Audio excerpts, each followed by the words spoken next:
girls who almost ruined my life, yet somehow ended up saving it.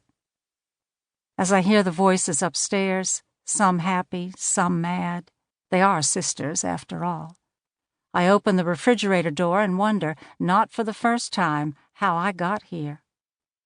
How is it possible that a couple of months ago I was in my grandmother's house on the Sound, enjoying the splendor of the silence?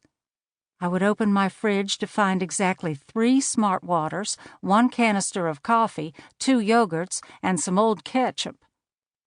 Now I open that same fridge in that same house to find it nearly spilling over, each item a reminder of one of my girls. Bottles of breast milk are the biggest surprise, the choice to nurse at all an unlikely one for my beautiful, smart, but somewhat selfish Caroline. But it is these very bottles that helped her gain back her trim, toned figure nearly instantly, the prenatal vitamins making her long, dark hair even silkier and shinier. The chocolate milk that you would think was for Sloane's young sons, but actually is for her, comes next. That middle daughter, doe-eyed like her older sister, her hair a light brown, as though the dark-haired gene got lighter with each girl until it eventually gave up and allowed Emerson, the youngest, to be fully blonde, has loved chocolate milk since her first taste.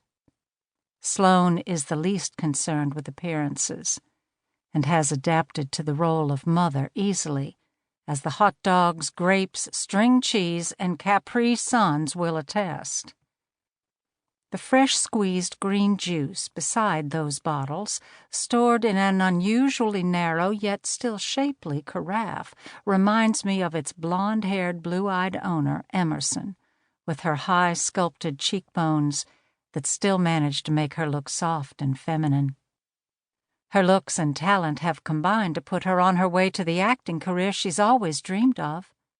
She is the one that, finally, looked like me. Though my hair is now clipped to right at my shoulders, the way hers runs long and free down her back reminds me of my younger days. The take-out containers and the wine? Well, those could be for any one of my girls. The rows and the list go on and on. But this is how it is, I've come to see. Sometimes you don't know how empty your fridge or your heart can be. You don't realize it, that is, until at long last you find them full again. Civilization. Caroline. I was the only one who wasn't really into the whole Peachtree Bluff thing. It's kind of like being the Grinch at Christmas. My sisters would be beside themselves about riding on the boat, shrimp boils on the beach, and roasting marshmallows all summer long.